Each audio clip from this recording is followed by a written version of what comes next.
Waheguru Ji Ka Khalsa, Waheguru Fateh.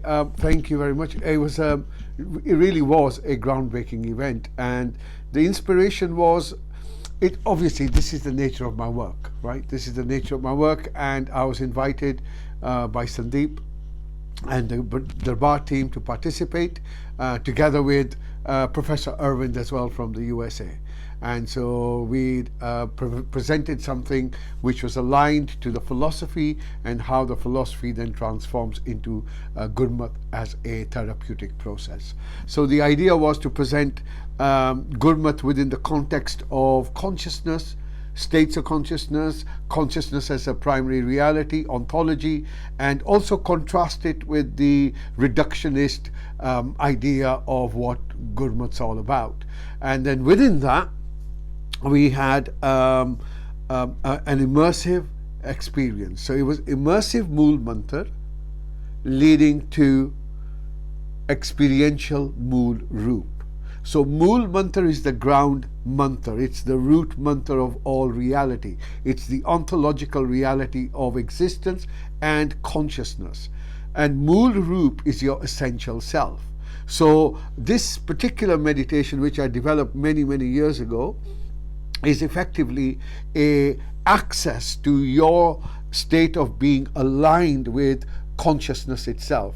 It's your ontological reality aligned with existential reality, and it is an immersive event which allows you to recognize experientially, through immersing yourself in the reality of now, experientially what your essence is. But it's important to realize that even during this session that I did, that one particular individual had a transpersonal event during the meditation. It was only a 10-minute or 15-minute meditation. So what it demonstrates is that while we can access this state of consciousness, it opens up a lot more, which then needs subsequent support, structuring, and guidance. And this is why the process of ego deconstruction, ego reconstruction, or expression of it begins first with this immersive experience.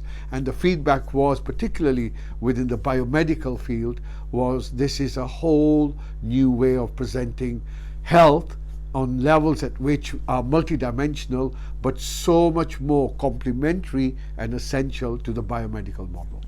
I think the first we need to recognize is that health is the universal wealth, and the universal truth is suffering, right?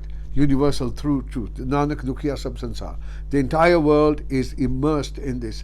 And therefore, to understand health, we have to understand the nature of how the root cause of illness. And the root cause of illness always begins with the mind. Mana jite jagjit. This is why the mind is so emphasized in Gurbani. Here you have 5,000 references of the mind in Gurbani, whereas you only have 4,500 references to Naam. And when you look at the other metaphors of the mind in terms of elephant, moth, deer, then you'll find the references are way in excess of 5,000-6,000. So the emphasis in Gurbani is predominantly psycho-spiritual. The architecture of when you go within yourself, man is man ko koi khojo pai, inquire within this mind, khoj.